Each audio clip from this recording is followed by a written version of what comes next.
नमस्कार दोस्तों, मैं हूं मनोज कुमार गुप्ता। आप देख रहे हैं मेरे चैनल को। इसका नाम है रेगुलर क्लासेस फॉर अकाउंट। सामने आपको दिख रही है कॉस्ट अकाउंट की बुक, स्वाति प्रकाशन वाली, और चैप्टर चल रहा है 6 मटेरियल परचेज या फिर प्राइसिंग ऑफ इशू मटेरियल। तो क्वेश्चन नंबर चलेगा लॉन्ग का थर्ड क्वेश्चन।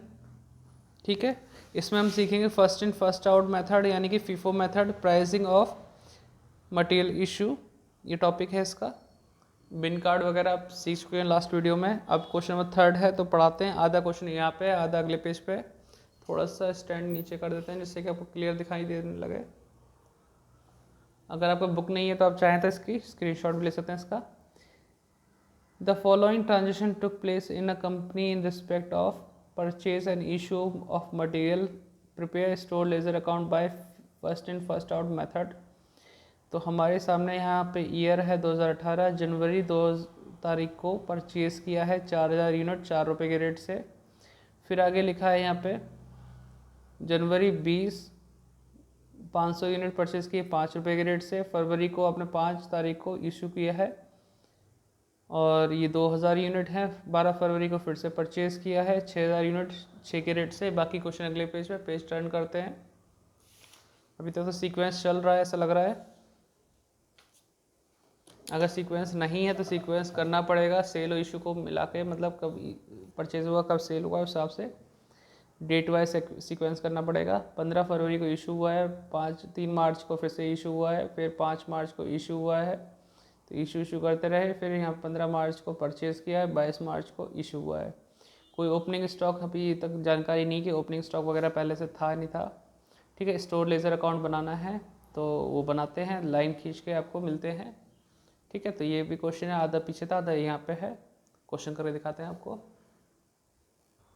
तो हमने यहाँ पे लाइन खींच ली है। थर्ड क्वेश्चन के लिए स्टोर लेजर अकाउंट बना दिया है। डेट, रिसिप्ट्स, इशू और बैलेंस। जब भी आप खरीदोगे रिसिप्ट कॉलम में, जब भी सामान आएगा रिसिप्ट कॉलम में, जब जाएगा सेल करोगे तो वो इशू में आएगा। बैलेंस जो बचेगा वो बैलेंस में आएगा स्टॉक के नाम पे, या फिर यहाँ पे आएगा quantity rate amount, quantity rate amount, quantity rate amount.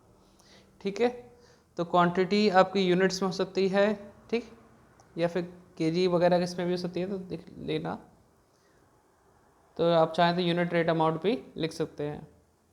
तो अभी हम यहाँ पे लिखेंगे ओपनिंग स्टॉक हो तो ओपनिंग स्टॉक लिखना पड़ता है स्टार्टिंग में, लेकिन हमारी स्टार्टिंग हो रही है परचेज से 2 जनवरी 2018 को। तो 2018 हमारा ईयर है, 2 जनवरी हमारी डेट है, और हमारी स्टार्टिंग है परचेजिंग से। तो हम यहाँ पे लिखेंगे परचेजिंग में कितनी यूनिट खरीदी हैं, 4000 यूनिट खरीदी हैं और 4 रुपये के रेट से, तो ये 16000 की परचेजिंग हो गई। और यही चीज़ हमारी स्टॉक में जाके दिखा देंगे कि भाई हमारे पास कितना है, 4000, 4 रुपये और 16000। मेथड यूज़ हुआ आपका कौन सा वाला इसमें, first in first out, FIFO method. तो साइड में आप लिख सकते हो यहाँ पे फीफो मेथड, या फिर लिख सकते हो store ledger account by FIFO method, या फिर साइड में आप लिख दो फीफो, ध्यान रहेगा आपको।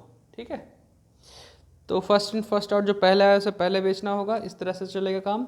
फिर दोबारा फिर से परचेज़ किया आपने 20 तारीख को, 20 जनवरी, तो 20 जनवरी को आपने बाय किया कितने यूनिट, 500 यूनिट, और 5 रुपये के रेट से 2500 का होगा सामान, डैश डैश डैश। 20 तारीख को स्टॉक दिखाने का तरीका क्या होगा, थोड़ा सा इधर साइड में कर देता हूँ जिससे आपको फ्रेम में पूरा दिखता रहे। एक मिनट, थोड़ा सा इधर घुमाओ। ठीक, तो 20 तारीख को स्टॉक दिखाने का तरीका ये होगा, पहले तो 4000 सेम टू सेम और प्लस 500 इसके नीचे। तो इसको बंद कर दो इस तरह से ब्रैकेट बना के। ये ब्रैकेट आपको जिससे अच्छे से बन जाए वो बनाते हैं इस तरीके से। ठीक है, मंजिला ब्रैकेट भी बोलते हैं इसे। यहाँ 4 रुपये का रेट था, यहाँ 5 रुपये का रेट था।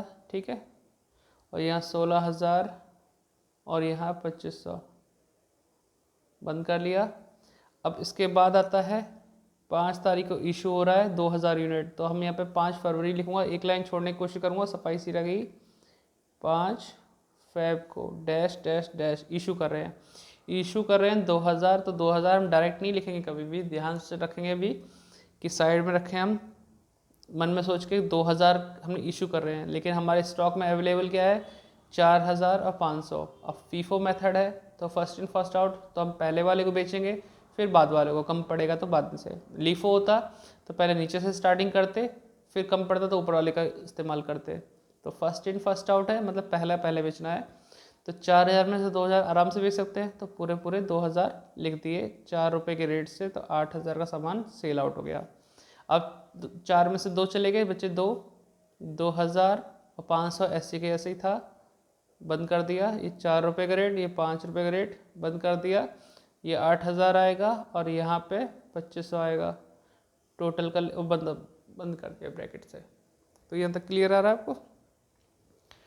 ठीक है, यहाँ तक हमने कर दिया। अब आगे बढ़ते हैं। 5 फरवरी के बाद 12 फरवरी को फिर से परचेज हुआ है 6000 यूनिट 6 के रेट से। तो इसके अगली लाइन से करेंगे जिससे कि थोड़ा सा गैप सा बना रहे। तो 12 फरवरी, अब 12 फरवरी को 6000 यूनिट हैं खरीदी हैं, परचेज हुई हैं 6 के रेट से, 36,000 का सामान हो जाएगा, डैश डैश डैश। तो अभी पहले तो ये स्टॉक जैसा है वैसे ही नोट डाउन करो, फिर इसके नीचे ये लगा दो, क्रम वाइज लगाना पड़ेगा ना, एक के नीचे एक। तो 2000 पहले का है, 500 पहले का, अभी अभी खरीदा है 6000।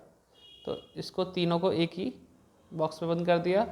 4 रुपये का रेट, 5 रुपये का रेट और ये 6 रुपये का। 4 5 तो ऊपर से उठा दिया, 6 वाला हमने नीचे लिख दिया।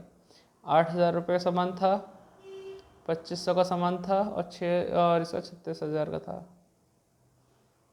बंद कर दिया। अब क्या अच्छा बना है ब्रैकेट। ठीक है, तो अब चलते हैं 12 तारीख के बाद पेज पलटना पड़ेगा मुझे इधर।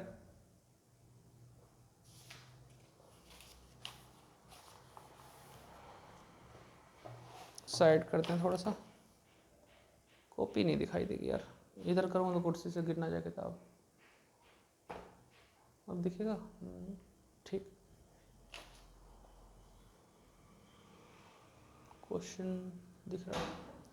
तो 12 फरवरी के बाद 15 फरवरी को इशू कर रहे हैं, तो 15 फरवरी को हम यहाँ लिखेंगे 15 फरवरी, इससे एक लाइन छोड़ के लिखेंगे जिससे गैप बना रहे कि घिच पिच ना हो।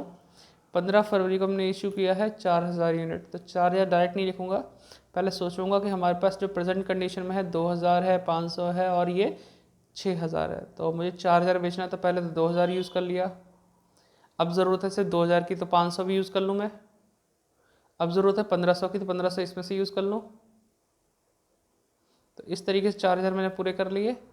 लेकिन ये ख़त्म हो गई, ये ख़त्म हो गई, यहाँ पे 1500 ख़त्म हुआ है। तो 1500 ख़त्म होने के बाद क्या बचेगा, यहाँ पे 4.5 बचेगा। तो मैं इसी लाइन के सामने ही लिखूँगा 4.5 ऊपर, सॉरी 4500 यूनिट बची हैं। नहीं समझ में आ रहा तो मैं दोबारा लिखता हूँ 4500।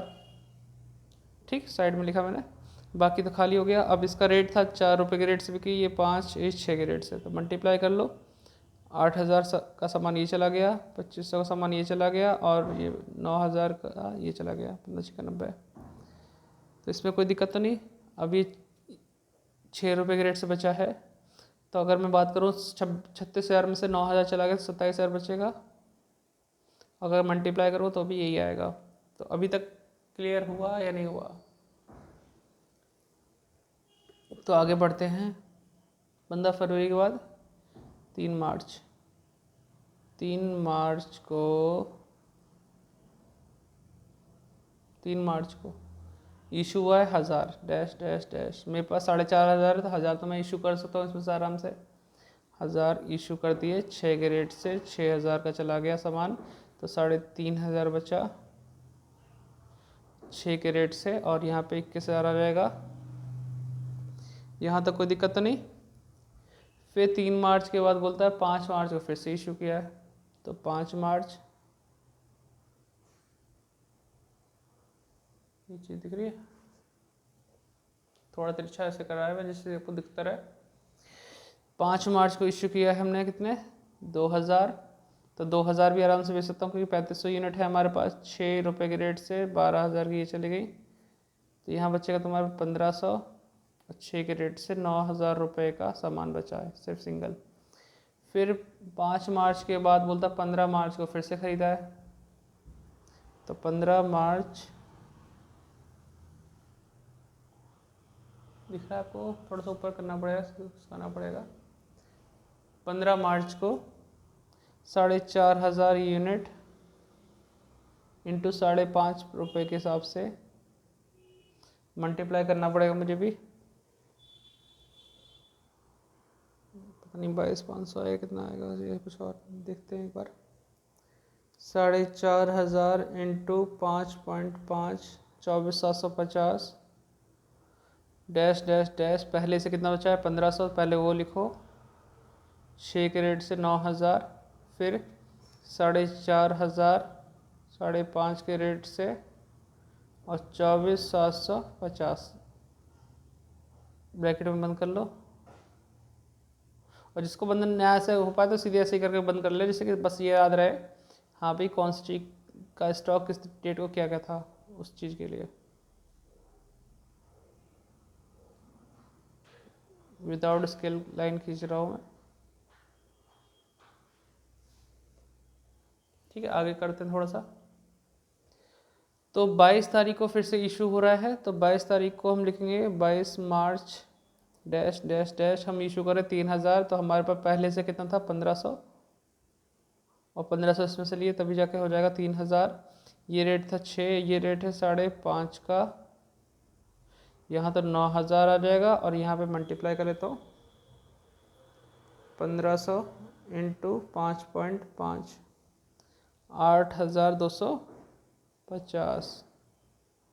यहाँ बचेगा 3,000, क्योंकि 1500 ले लिए ना इसमें से 5.5 के रेट से, तो 3,000 इंटू 5.5 16,500 का सामान बचा। आंसर तो देखो सबका दे रखा, इशू का दे रखा अलग से, अलग अलग मटेरियल इशू का है डेट वाइज, अलग अलग डेट है। क्लोजिंग स्टॉक दे रखा है 16,500 रुपये, 3,000 यूनिट। हाँ जी आ गया। मुझे थोड़ा सा स्टैंड ऊंचा करना पड़ेगा जिससे कि एक ही फ्रेम में दिखने लगे।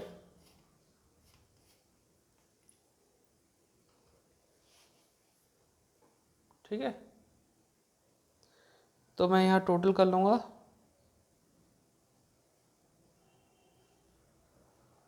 स्टॉक बचा मेरा 3,000, 5.5 के रेट से 16,500 का सामान बच गया। ठीक है, बाकी आंसर मैच करूँगा। इशू का तो पहली तारीख को 5 तारीख को इशू किया था 8,000 रुपये का सामान, और इसको इसमें प्लस करेंगे पूरा पूरा, तो इस डेट का भी आ जाएगा 19/500 15 फरवरी का, और इसका आ जाएगा 5 मार्च का, 3 मार्च का तो है 6,000, 5 का है 12,000, इसका जोड़ूंगा 17,250 आ रहा है। तो इशू भी मैच कर रहा है, सब कुछ मैच कर रहा है। तो इतना सा क्वेश्चन था। मिलते हैं नेक्स्ट वीडियो में। आपको अच्छा लगा तो बताना कमेंट करके, और लाइक शेयर सब्सक्राइब जरूर करना, और डिस्क्रिप्शन कुछ लिखा तो उसे पढ़ लेना, और क्वेश्चन को आराम से नोट डाउन कर लेना। तो कोशिश यही है कंटिन्यू वीडियो चलती रहे। और आप जो कमेंट कभी कभी करते हैं, तो मेरे पास बुक अवेलेबल नहीं होती एट प्रेजेंट टाइम में, और मैं अपनी वीडियो खुद भी नहीं देख सकता कि मैं कमेंट का रिप्लाई कर सकूं कि हाँ भाई कहाँ पे कौन सा, क्योंकि क्वेश्चन तो याद रहते नहीं तुरंत तुरंत, तो इसलिए मैं रिप्लाई नहीं कर पाता। आप मेरी वीडियो को 2 से 3 बार रिपीट करके बिल्कुल एक बार मतलब ढंग से समझने की कोशिश करें क्या बोलना चाह रहा हूँ। कभी कभी कुछ बातें मैं क्वेश्चन पढ़ते पढ़ते बोल देता हूँ, तो वो उस समय आप अगर स्किप करके देख रहे हैं वीडियो, फास्ट फॉरवर्ड देख रहे हैं, तो वो चीज़ मिस हो जाएगी और फिर आप अटक जाएंगे। तो लगातार वीडियो देखें क्वेश्चन की सब कुछ, और स्किप करके ना देखें। ठीक है, तभी फ़ायदा आपका भी है और हमारा भी फ़ायदा कि वीडियो जब ज़्यादा चलेगी तो वीडियो ज़्यादा से ज़्यादा रिकमेंड भी होगी और लोगों के पास। ठीक है, औरों को फ़ायदा भी होगा। बाय बाय, मिलते हैं नेक्स्ट वीडियो में। डिस्क्रिप्शन पढ़ लेना और सपोर्ट करना चैनल को।